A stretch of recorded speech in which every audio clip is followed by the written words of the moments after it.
Hello and welcome to the latest episode of the Big Dram Show with me, Chris Goodrum. Right, this afternoon, I had the idea for this afternoon's episode of the show when I was clearing out one of the whiskey cupboards and just tidying up and what have you, and I found this. Now this was a Christmas present that I was given about a couple of years ago. And kind of just got stuck in the cupboard and forgotten about. Sorry, Karen. Let me just get the pronunciation right. Usige. I think that's it looks like it should be pronounced Usig, but Usige is how it's pronounced. It's a little pack of three different waters from three of the regions of Scotland. We've got one from Speyside region, one from Highland, and one from Islay. And they come from St Colman's Well, the Ardley Street Spring, and the Cairngorms Well. Sorry, probably should have looked up which one was which, but never mind. If you like to know those kind of things, you can pop along to their website, which tells you all about them, but that's not really quite why I'm doing it. It's more a case of I suppose a lot of people, certainly when it comes to cask strength whiskies, ask me, do you put water with them? And my general rule of thumb is if it is higher than 50%, if I'm going to drink it normally, I will tend to put a little drop of water with. Generally, I mean, I personally feel that sort of up to about 50%, you don't really need to add water. Certainly not at 46%. Although in saying that, I've tasted some whiskies at 46%, 43%, 40% where the alcohol has just been too intense and too much. And chances are that if you dilute, say, something of 40%, 43%, it's going to completely and utterly fall apart, and that generally tends to be what happens, because basically, for one reason or another, all you've got is alcohol, and you sort of tame the alcohol down, and everything else kind of just disappears. But when it comes to cask strength whiskies, certainly whiskies over 50%, probably over 55%. Sometimes the addition of a little drop of water will help. It will obviously. Certainly if you're going to sort of drink it, I mean, if you're going to taste it, then obviously I'll always taste a spirit neat to get the the impression of the raw material, so to speak. And when it comes to drinking it, obviously, you don't want to have your mouth continuously bombarded with a relatively high alcohol level, so you put a little drop of water with it. Often putting a little drop of water with a whiskey will allow some of the other flavours, aromas to come through by subduing the alcohol. Sometimes you get the sort of natural oiliness of the spirit, sometimes you get more of the wood character. There's no kind of rule of thumb, each whiskey is kind of different and kind of does its own thing, so to speak, when you add a little drop of water. So that kind of neatly brings me into the reasoning I'm doing this, and this will be the first of 3 episodes which I will do. And it's purely an experiment to see if the same whiskey, because these little bottles of water obviously come from the relevant regions, and the idea is they complement the whiskey from that region. So I'm going to see if that's true. So what I have is the water itself. So we'll do a sort of a little tasting on the water and see what that comes out. Then next I've got a neat spirit. Oh, incidentally, I probably should tell you what spirit this actually is. It's this one. Now this is quite an old bottling. It was bottled in July of 2010, and it's one of Raymond's Bladnoch Forum bottlings of Cragganmore. Now, you know that sort of my opinions on the distillery bottling of Cragganmore, the 12-year-old, is pretty dull, to be honest with you. It's kind of spay by numbers and just totally unexciting. And I've tasted a number of independent bottlings of Cragganmore that have just blown me away, and I just kind of often wonder what happens at the distillery. But is it when they sort of, you know, vat all the casks together, it suddenly turns into a homogeneous Speyside whiskey? Who knows? But anyway, so we're not tasting this bottle. This is from my personal collection. That's how much I like this whiskey. So it's 19 years old. Like I said, it was distilled in 8th of March 1991, bottled 12th of July 2010. Like I said, 19 years old. From Bourbon Hogshead number 1176. Right, so that's basically what's in this glass here. Now, just checking, in this glass, now what I haven't said is that there is exactly the same amount of whiskey in each of these three glasses. There's 15 mil, is it 15 mil? 15 cl, sorry, 15 centilitres of spirit in each of these three glasses. In this glass, I have 2 cls of, just checking, of just Tesco natural spring water, and in this glass I have 2 cls of the Usige, or however you wish to pronounce it. Probably, even if I'm trying to pronounce it right, I'm probably not, but I'm not Scottish. So that's basically it, and it's completely scientific. I've measured each of them out, and it is purely to basically see if this stuff does actually have any difference to using just, you know, normal spring water. So I think, and I have not even stuck my nose in any of the glasses before we started. This is completely and utterly, not blind, but I shall be doing this completely and utterly live, and we shall see, because I'm curious to find this out, and I think well, yeah, let's crack on then, shall we?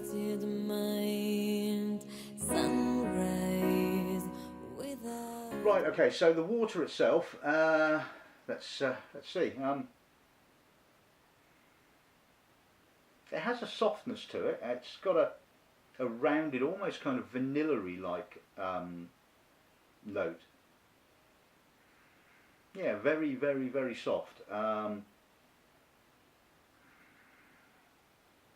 And like I said, it's got a sort of a vanilla-y kind of note to it. So not a lot more you can say to that. I mean, maybe I should have had a drop of the natural spring water just to sort of do a comparison, but I don't think that's really necessary. So, palate.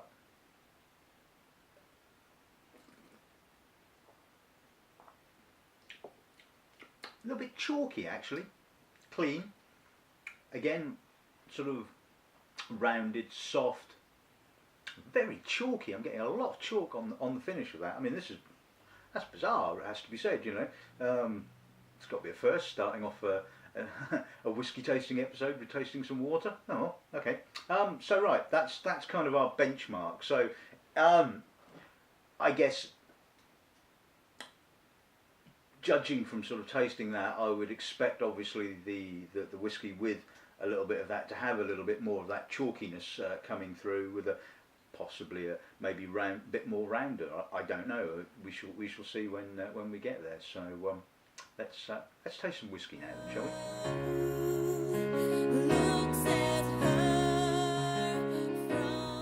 Okay, so let's see what the nose gives us then.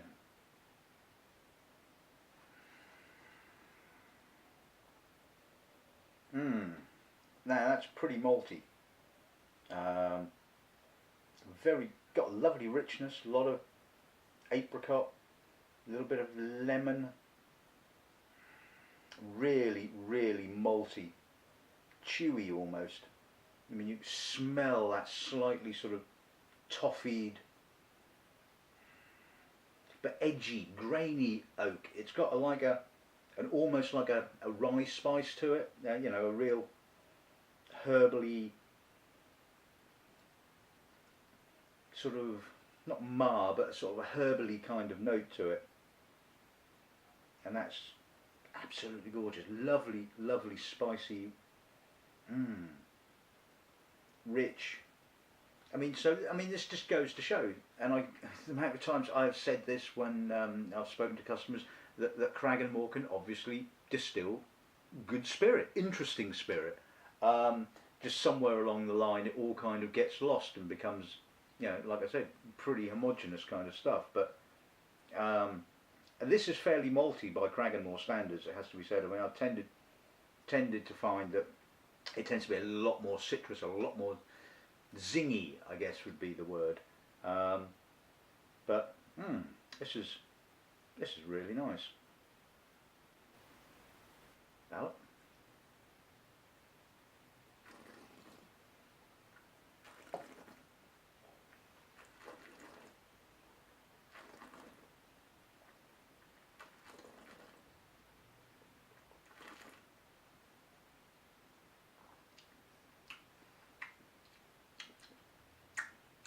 A lot of alcohol there. I mean, what's the bottle there?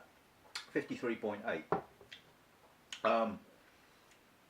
Lovely sweetness to start off with, some sweet apricot, a little bit of honey, a bit of dustiness, you know, a bit of pollen, sawdust kind of, certainly on the finish. The alcohol's quite drying, a little bit of herbalness, a little bit of toffee. Again, quite full, quite rich and malty, broad, chewy, another chewy malt. That's nice. That is really nice. It's got this lovely depth to it, lovely complexity, and plenty of you know. So that's gonna sort of, I think, open up and be rather quite nice when we add a little drop of water. So next one. When she cries alone, stronger than right. Okay. So like I said, this is 15 cl of the spirit mixed with 2 cl of just bog standard Tesco spring water. So let's see what the nose gives us now then.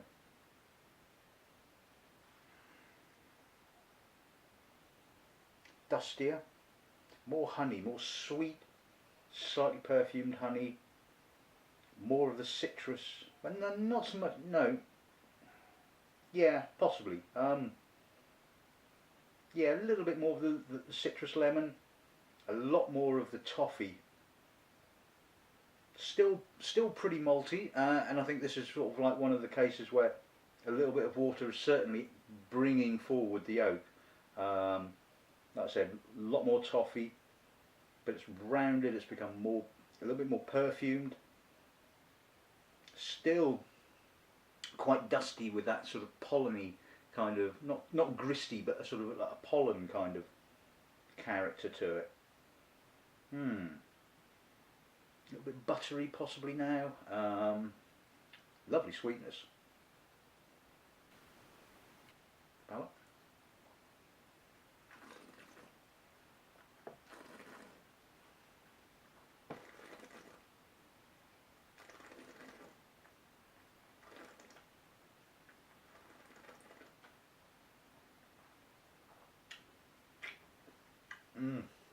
That is a big, chewy, malty mouthful. Probably brought the citrus through a little bit more. Not getting quite so much of the oak now, or that kind of rye-like spice. So it's basically toned down not only the alcohol, but obviously the oak input as well. So the barley and the apricot and the honey really come forward. Still quite malty. Nice citrus finish, a little bit of that. It's got a sort of tingly mineral sort of stroke alcohol kind of finish to it. But yeah, that's opened it up really nicely. So yeah, interesting.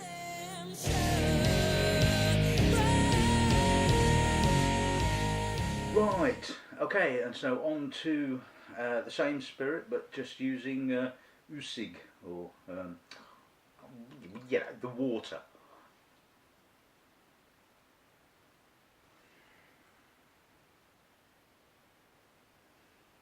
Possibly a little bit sweeter, actually. Maybe a little bit more of the honeyed notes. Possibly a little rounder, a little softer maybe.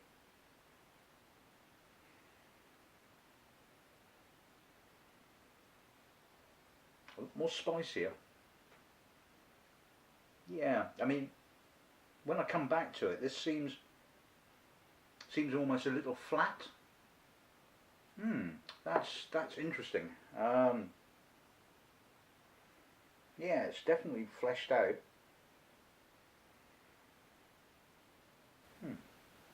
Oh.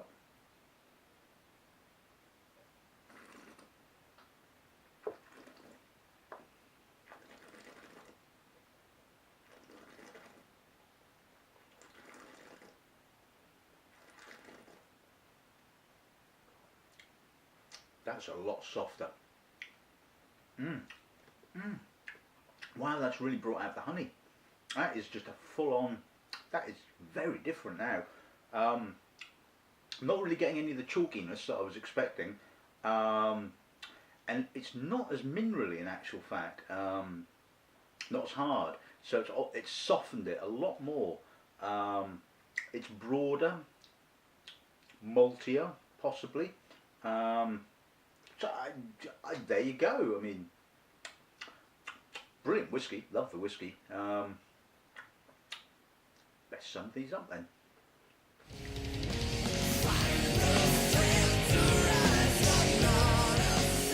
Right. Okay. So, well, that was interesting. It has to be said. Part of me was a bit sceptical about this. I mean, I know that sort of, you know, the theory behind it, the water that comes from the region, but when you think about Speyside, well, when you think about Highland, for example, I mean, huge area, and you know, you've got very different styles of Highland whiskey, for argument's sake. But I mean, obviously, we will get to the Highland one in due course. But